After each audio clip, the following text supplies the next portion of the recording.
Hello, everyone. Good evening. I first want to thank you, Melissa, for asking me to be on this panel.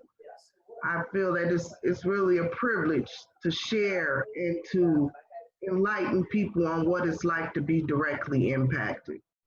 I'm a mother of two sons who are currently incarcerated.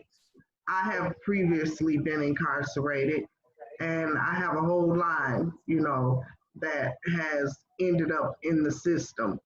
So, dealing with the COVID, my boys are very stressed. I'm stressed because they're stressed.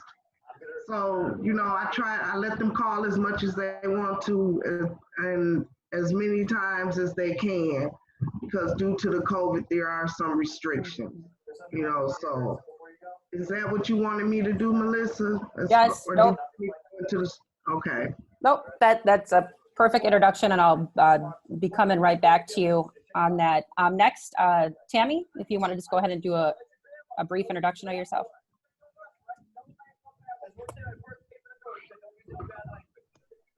There. Okay. Hi. So I am on here as a female business owner. I am a mother, a wife. I am now a teacher to a 10-year-old. And I'm also on here as an ex-incarcerated individual myself. So I have a really quite long introduction, Melissa. I don't know if you want me to go into more or if I should keep it real brief right now. And then we can come back. Oh, sorry. Oh, you were muted. Hold on one second here. Sorry. If you just want to go ahead and keep it brief, and then we can circle back on some of the things I know that we shared, and I'll be asking you. So. Okay. Thanks. Okay.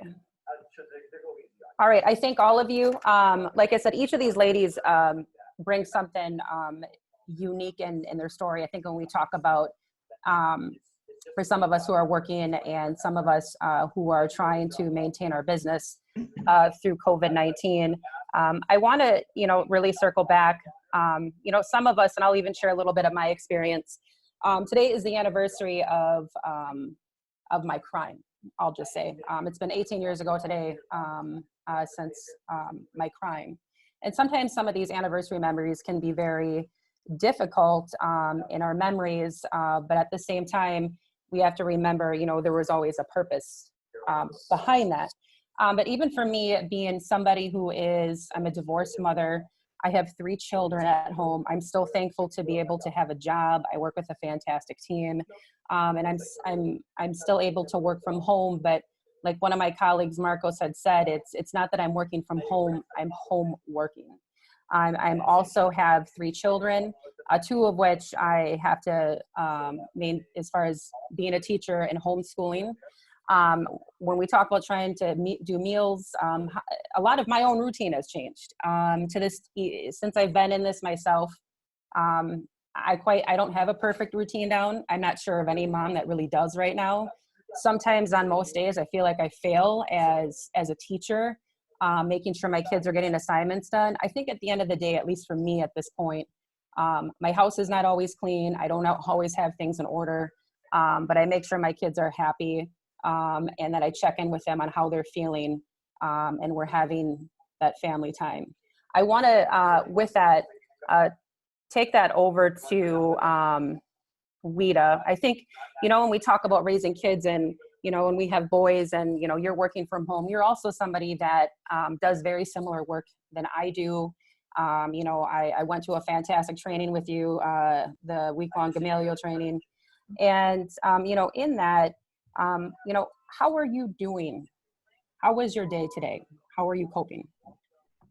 Well, today, I had shared with you earlier, I'm having some type of pain in my legs. So, my son, my baby that's in Jackson Correctional, the first thing he said to me is, "Ma, go to urgent care and get that checked because that could be a blood clot." So that got me kind of like on edge now because I'm such a procrastinator.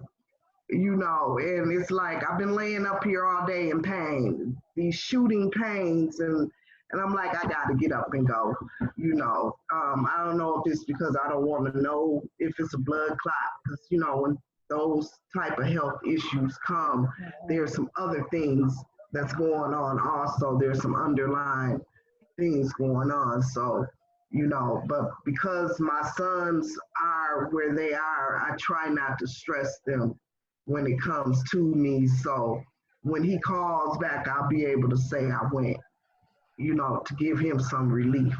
Because I know for him, he's up there worried. He's worried about his mom because he needs his mom, with him doing the time that he's doing, I'm kind of like that security blanket, so Right. today, that's just how my day is today, and just staying hopeful. And I was really looking forward to doing this,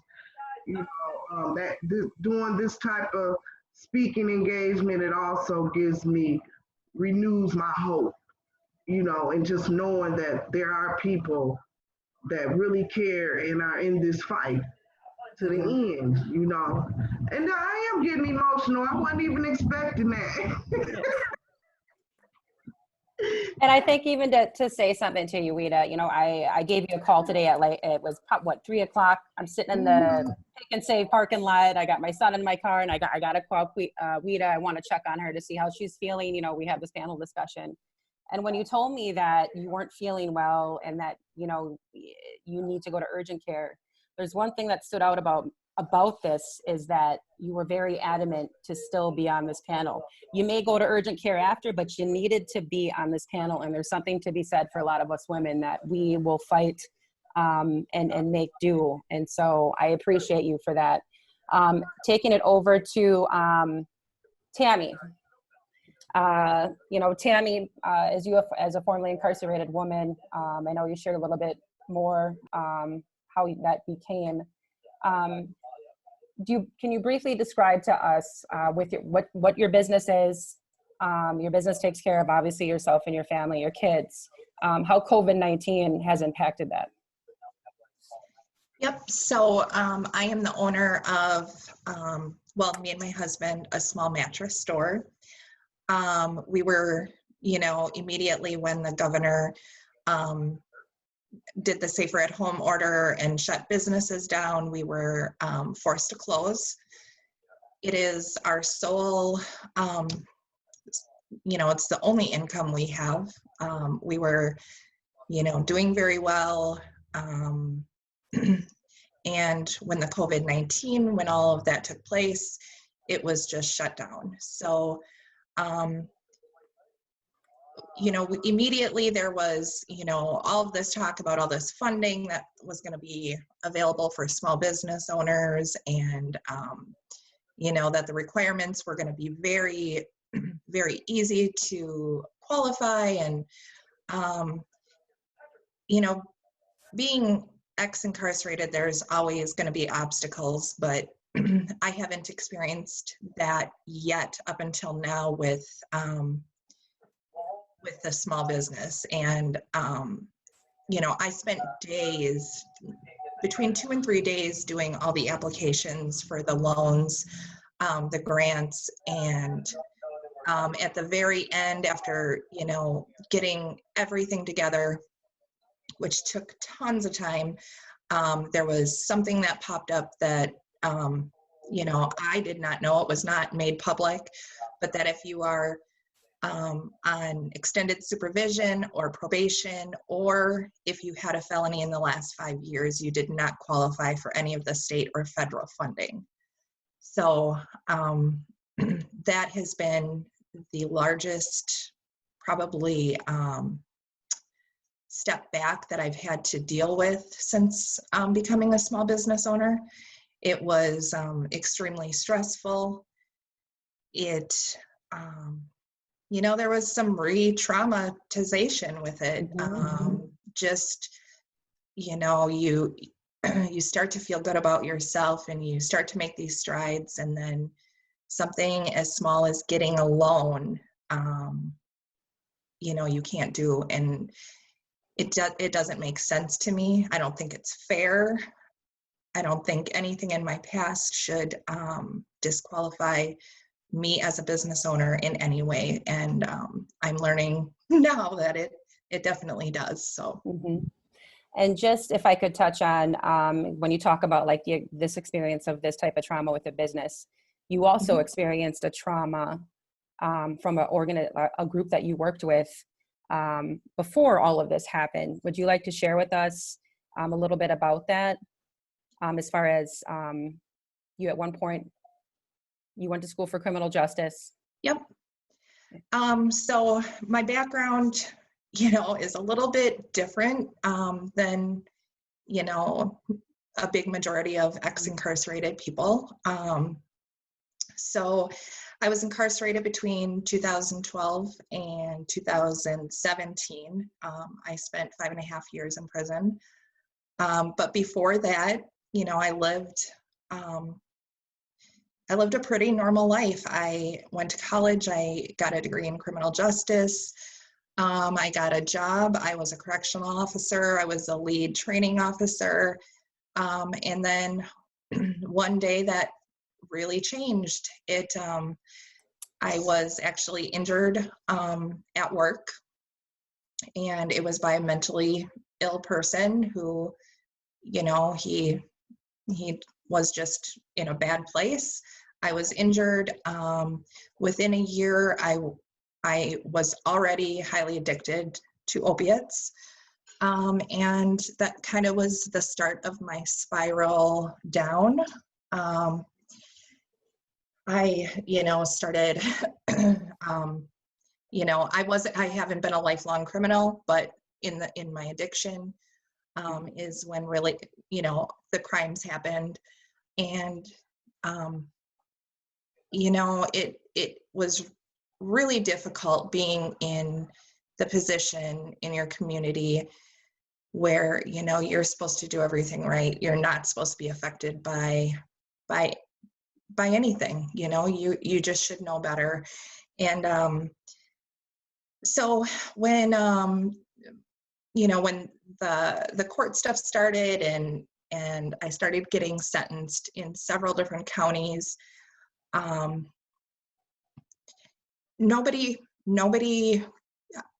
in the system cared what I did, the time I gave, the struggles that I was having. It was just, Melissa, we talked about kind of making an example of of me, and it's not to diminish anything that I have done, because I did bad things and I deserve to be punished.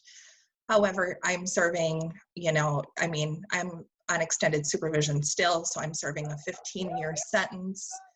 I think the total of my restitution and court costs and everything was about $50,000. So, I got sentenced to 15 years for property crimes and financial crimes. So it's a long sentence, and it's been tough, but you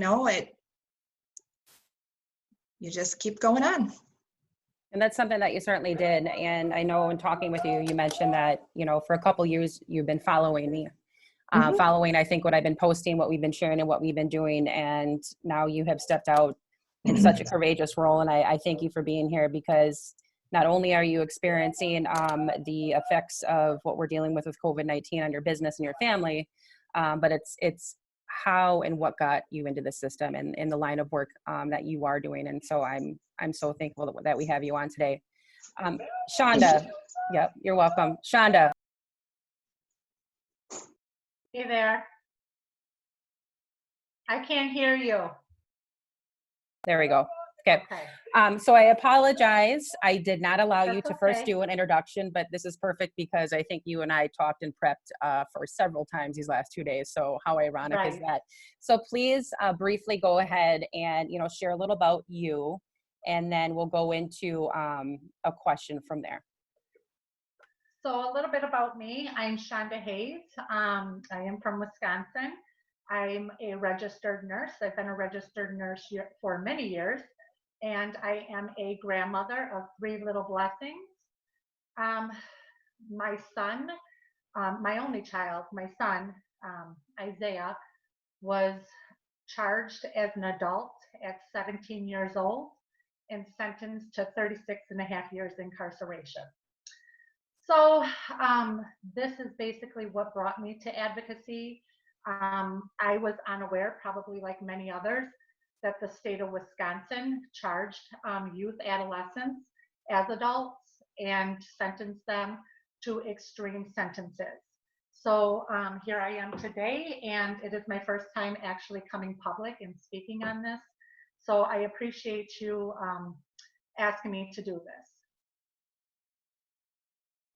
Absolutely, and I thank you so much. And again, and just for the audience, this is Tammy and Shonda's first time ever speaking, let alone speaking out publicly like this. And so I really commend you all for coming forward, because I know what that's like.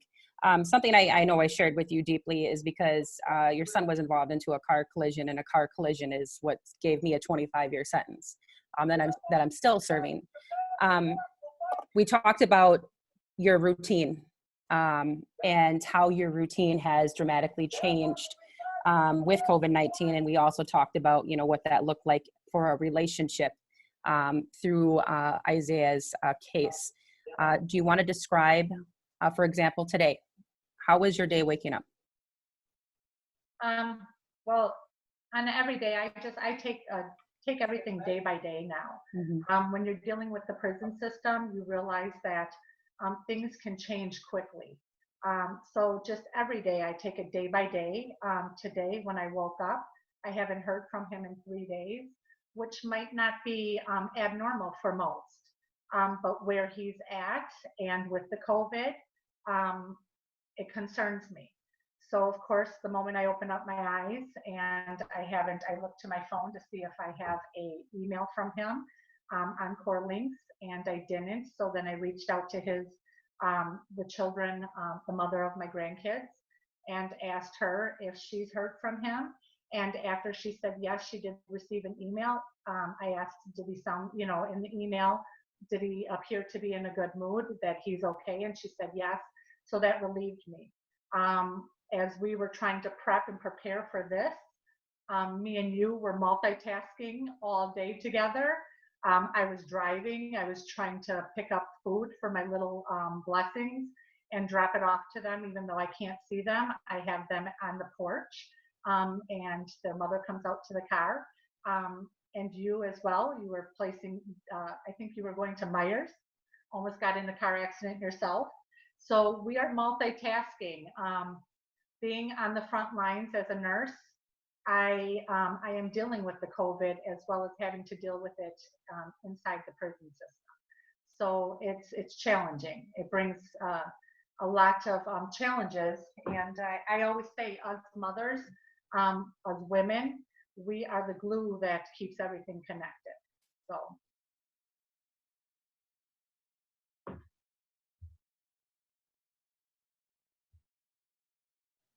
All right, perfect example of my child in the background. Okay.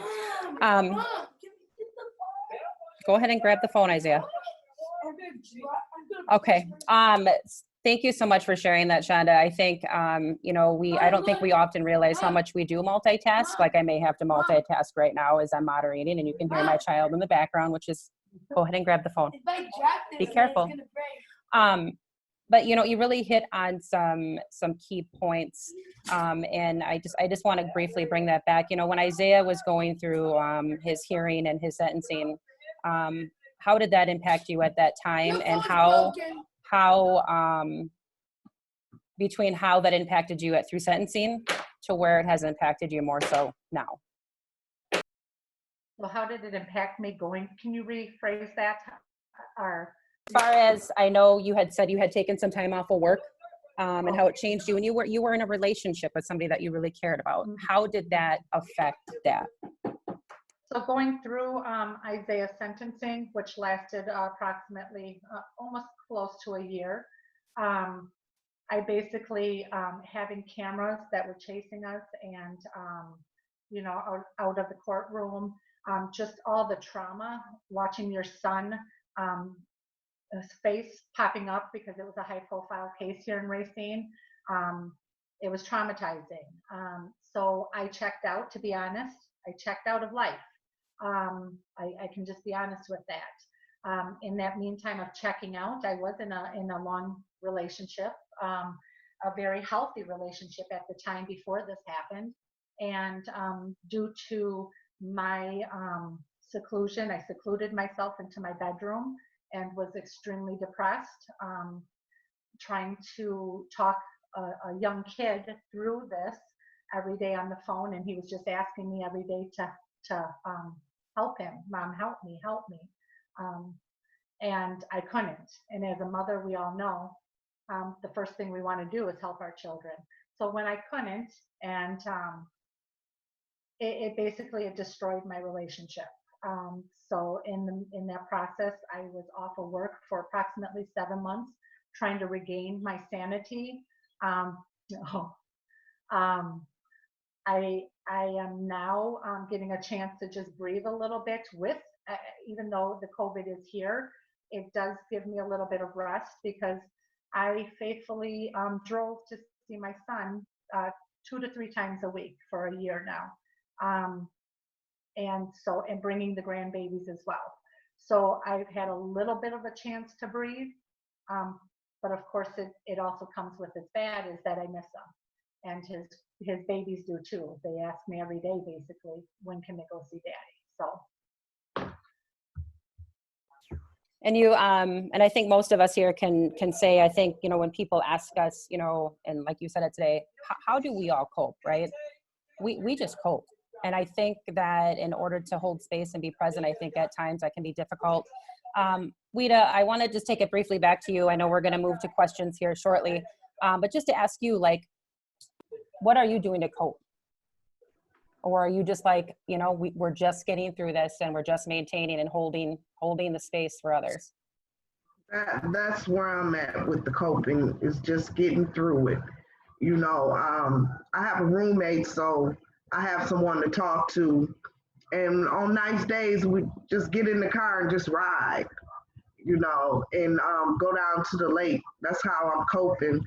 And just having my boys be able to call, because Shonda, I can really relate to when I didn't hear from neither one of my sons for a week.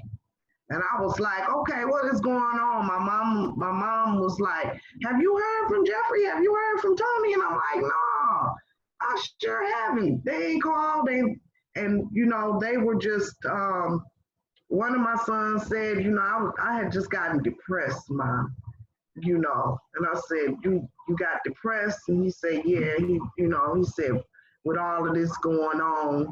And at that time, they didn't have masks or gloves. People were testing positive, and that's in Jackson. And then my oldest son, he's in Oshkosh. One of the COs said to him that if it was up to her, I would lock all you guys down. And my son was like, what do you mean you'll lock us down? No, you need to lock yourself down because you're the one coming in from the outside, bringing it in, you know. So it's kind of like when they get stressed, I get stressed. But I just do a lot of praying, and I think having my mother, you know, and we hold each other up. We hold each other up. I just lost my brother, my only brother, and my sons, that was their friend and their uncle, you know, so it's like we gotta hold, I'm the glue that's holding it together. You know, I'm the glue that's holding it together. You know, I had to do everything, arrangements, you know, send my boys the pictures, the obituaries, the whole 9 yards. I hadn't even thought about it until Shonda said the glue that holds it together, you know, but yeah, just holding on. Yeah, that's true. And thank you so much for sharing that, Wita. Tammy, if I could ask you the same question as well, you know, how are you coping and holding this together? Kind of like the other ladies said, you know, one day at a time. Being ex-incarcerated, as we all know, there is, you know, you already kind of self-isolate. For me anyway, that is the case. Mm-hmm. So, I had my own ways of socializing. I don't have a lot of friends. I have kind of, created my own small, tiny little circle. And when that is gone, you start to feel a little down. And so it's just one day at a time. I have children, so that keeps me busy. We've been able to slowly reopen our store, by appointment. So that keeps me busy. But this is a whole different thing. Because like I said, I had my own weird little ways of socializing with people to make me feel like I was kind of a normal person, because I didn't feel that way, because I didn't have tons of friends, and I wasn't a social butterfly anymore and everything. So just kind of being creative and I don't know. I guess that's my answer.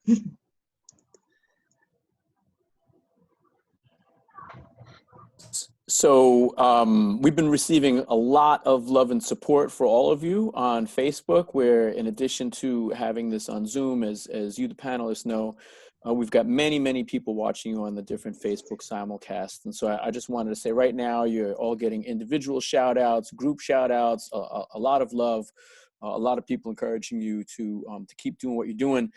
And also, there are a lot of questions from folks. One of the viewers, and you can just take the questions and as you feel qualified to answer them. The first question we have is from one of our viewers who wants to know if you found anything to help navigate the work that you do at home with the work that you're doing to confront the criminal legal system.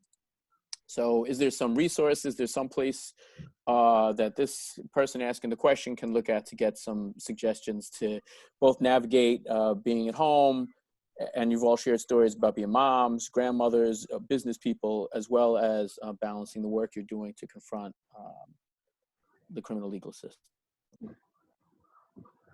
Well, for me, I've been doing a lot of emailing to Evers. Whenever one of my boys will call home and tell me something that's going on, I've been utilizing email and emailing the governor, as well as Secretary Carr, and as well as Mark Heisey, who's in charge of the program review committee, which is PRC. I've emailed him too. That's great and a good strategy. For me, I would say, as much as you don't want to watch the news and the media, and there's so much stuff out there, still just keeping yourself educated to the truth, kind of be picky and choosy about who you listen to. And, like I said to Melissa earlier, I have been following the ACLU for a long time, but just really couldn't find my voice to become involved. So that's what I would suggest, just, just keeping yourself updated with the new information and make sure it's the correct information. For me, I'm not working from home at the time. Being a registered nurse, I am on the front line. So in the process of having to work, I'm actually working over 40 hours with the COVID, trying to oversee a facility and make sure that we are being protected and providing the proper treatment to our residents and patients. But in the meantime, I am reaching out to our elected officials, our legislators, our governor, the Secretary of DOC, Kevin Carr, and our local officials, just to keep them informed of my concerns, and many other people that I'm aware of their concerns of COVID and how contagious this virus is, and if it was to spread, because it spreads very quickly inside the prison system, we would be in a lot of trouble, especially with the prison systems being in rural areas. And I work, in the city. So a lot of the city hospitals, they're even having a hard time dealing with and coping with a lot of even just the loss of patients. They don't. I had a nurse just express to me the other day that that's the hardest part of the job, is the patients are sitting there without loved ones and passing away without anybody by their side. So when we have our loved ones in prison and we can't visit them or know anything that's happening, and we know that once it's inside, it's spreading like wildfire, it's very concerning. And how would these rural hospitals tend to this and be able to cope with it if there's a massive outbreak inside the prisons? So it's very, very concerning. It worries me and a lot of our loved ones with their men and women inside. So. And that's a huge part of why I think WIDA, Tammy, the ACLU, you, Shonda, the many different organizations, Foundation for Understanding Prisons, Expo, Wisdom, just statewide are fighting to get decarceration immediately, and why Sean, Melissa, Molly, and I are hosting these weekly town halls to share this information. As an aside, and I see people are sharing great resources, I'm going to update. The ACLU runs a resource guide for some of these. So I know you can't see the Facebook groups now. You're all getting a lot of personal shout outs too. Tammy, so many people were upset about the denial of business loans to people who had a previous incarceration record. And I posted a link both here on Zoom and then at least 4 of the Facebook groups where we're rebroadcasting this, which has some of the business resources, some support guides for families. People are asking and recommending groups like justiceforfamilies.org. What can folks do for ongoing support if they have been newly decarcerated?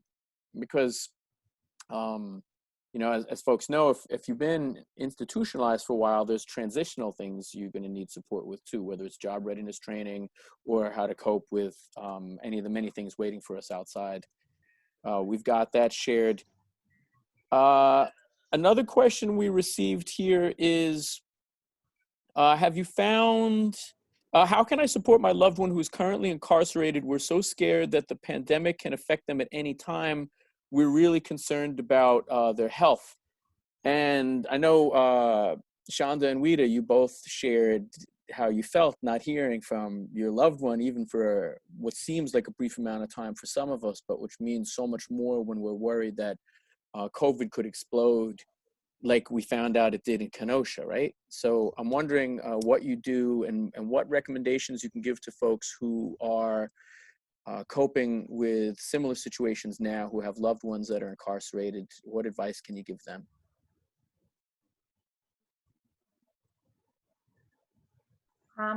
Well, with their loved ones are incarcerated, is that what they said, Emilio? Okay. The best thing is to do is to stay in contact with them, to reassure them, and that they're taking the proper precautions. I know that they're basically, most facilities are on lockdown 24 hours. I'm not sure with like more of the medium securities, but I know the maxes where like my son's at, he's on lockdown 24 hours. And the time when he comes out is to make a phone call. So I just reassure him, and I keep letting him know, explaining to him, because he's a child, he's got like a childlike mind. He feels invincible, that he can't catch it. So I'm always telling him the high touch surfaces, like the phone. The phone is that's a high touch surface. So when they're coming out of their cells, wanting to make the calls home to us, to make sure that there is some type of disinfectant that they're wiping that phone down with. I've even suggested to him to either take a rag that I have, sent to him, bought and had it shipped to him, or a sock to cover that phone, because it is being utilized so many times a day, especially right now. People are trying to call home, they're worried. and they want to know that their loved ones are okay. If they do start having symptoms, I know, I've heard that a lot of people are trying to, they don't want to come forward and say they have the symptoms because they're getting placed in like solitary, like into like a solitary confinement room. But I do believe that it's best to catch it early, and to definitely, if you have a loved one inside, and even if you don't, to advocate for people who don't have a voice inside. That's one big thing, is to call, make sure that they're receiving the proper treatments that they require. Holding them accountable, holding the medical staff accountable at these facilities. Not just asking, but if they're doing it, what are they doing? So that's what I've been doing. I call the unit director to make sure that there's disinfectants that they're allowed to wipe down, the high touch surfaces that they're using. And so that's just, I think it's just staying on top, constantly calling. This is a pandemic. And can I reflect back to something Wida had said before to link your calling? Wida, you mentioned how you're calling the governor, how you're calling Secretary Carr from the Department of Corrections, all these folks. So I think that's a great prescription for folks to follow. So you can call the facility where your loved one is and advocate for them to get the disinfectant, rags, and necessities they need, and call the facilities and the folks holding the power, the governor, the lieutenant governor, Secretary Carr, and encourage them to begin a process of decarceration. And I want to add, we've gotten another question.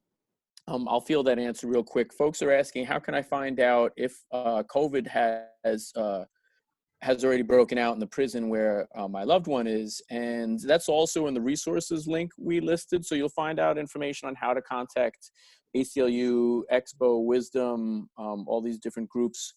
But also how to go to the dashboard that a lot of us use, which will let you know how many staff as well as how many incarcerated people may have been exposed to COVID. I also want to pause real quick here because we have a couple of action items we'd like everybody to participate in. The first one is to talk about decarcerating the county jails.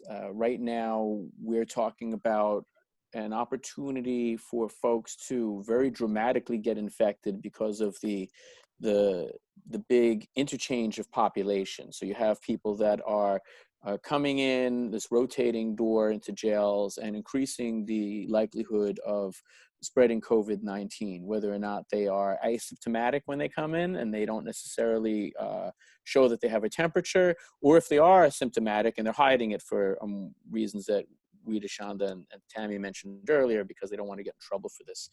So what we have and what we're going to share on the side is part of a campaign we're going to be talking about in a little while, but it is a sheriff's toolkit to ask all of you viewing, the many people here who are with us in the Zoom town hall and the many people joining us on Facebook. We'd like to organize folks to work towards the decarceration of the jails in all 72 Wisconsin counties. And I think that we can easily do this. We'll have a link to the toolkit in the side. It includes a sample letter. It includes news stories from counties who are successfully beginning to reduce populations, either in an average or an aggregate. And it also includes sample media posts that you can use and suggestions on how to contact your county Department of Health, as well as get a hold of your sheriff and begin to meet and put some pressure. I'd also like to remind you all that we do this weekly, and if you join us next week, we have another very special Smart Justice Town Hall. So this will be May 13th at 6 p.m. It'll actually be with representatives from 4 states. So it's a 4-state ACLU update on smart justice decarceration efforts. And you're going to hear from people from Minnesota, Wisconsin, Kentucky, and North Carolina, and the tremendous work that folks are doing statewide in this battle for decarceration. Our very own Sean Wilson will be a part of that, as well as some of our brothers and sisters from these other states. And then finally, we have, for those of you that are interested, I encourage you to reach out on Facebook if you're interested, or reach out to Melissa or to me, and we'll add you to the Telegram group that we're using to organize around decarceration. It's for people who are currently impacted, either they themselves were previously incarcerated, or they have loved ones, or they're advocates for decarceration. We encourage you to get involved.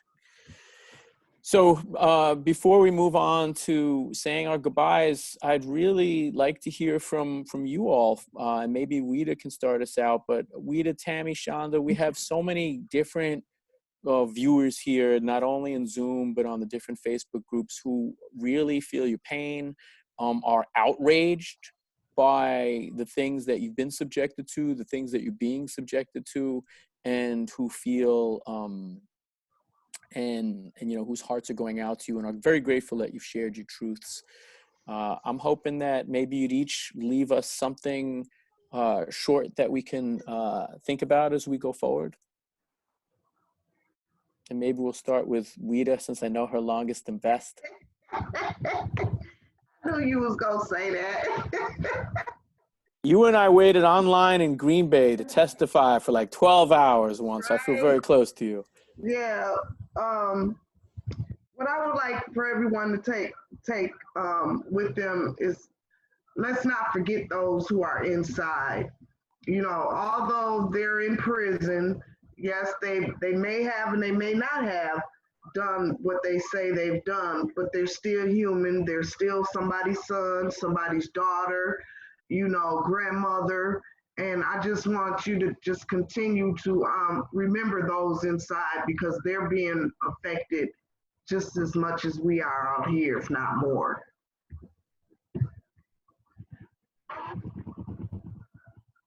Thank you. Thank you too. Tammy, you got, would you like to impart something to our big audience? Sure. So along with WIDA, you know, just reaching out to those that are incarcerated, but also remembering those out here that are alone, more vulnerable. You know, there's a lot of ex-incarcerated people out here struggling with, or, you know, that are in recovery and being isolated and alone, and, you know, dealing with this kind of thing can, you know, cause relapse and all of that. So remembering those out here that are dealing with it also. And, you know, it took me a long time to, you know, have a voice in any of this, but just to, you know, encourage everybody, you know, that you can make a difference. Even if it's just one person, you can make a difference to somebody. So. Thank you so much, Tammy. And Shonda, would you like to offer something to our viewers as well? I'm the same with Wida and Tammy. Is don't forget them. We love them just as much. You know, their lives are just important as ours. Just because they made a mistake in life, they shouldn't be defined by that mistake. And also to reach out and to our officials, to our governor, to our Secretary of DOC, Kevin Carr, and demand that the vulnerable population be decarcerated. There are people who have chronic medical conditions that are severely, if they are affected, it can become deadly. There's people who are right now, they have like a year left in their sentence. They could be released back into the public safety safely. Even our youth are very vulnerable at this time inside, especially in these, you know, the adult facilities. I just ask that people, you know, get more involved, have a voice. I don't want to say that our loved ones inside are voiceless. We are giving a voice since they cannot be heard right now. And so that's basically, and to get involved with knowing that Wisconsin is the only state left that still charges youth adolescents as adults, and that practice needs to stop. So I leave you with that. And if I could just now, thank you so much, Shonda. Amelia, I appreciate you taking over. My life is lived as, you know, kids. This is real life. I think for a lot of us, we work, we maneuver, we have to stop what we're doing, have somebody else come on in. So I appreciate that. So I just want to, as we close here, I want to thank all of you. You are phenomenal and courageous women. I look forward to what we can conquer in this. And for any other women out there, feel free to come and join us in this fight. We know a lot of people, a lot of you live in that stigma. I think we talked about that today. There's just a lot of stigma, but you can come forward. We're all here, and we will continue to end what we call mass incarceration in our state and to continue to fight for the release of many of these people through COVID-19. So thank you all for joining us, and we will see you all next week. Thank you. Thank you. Good night, friends. And please, panelists, go to the Facebook group and see the incredible amount of love you all were receiving while you were speaking here. It was just great.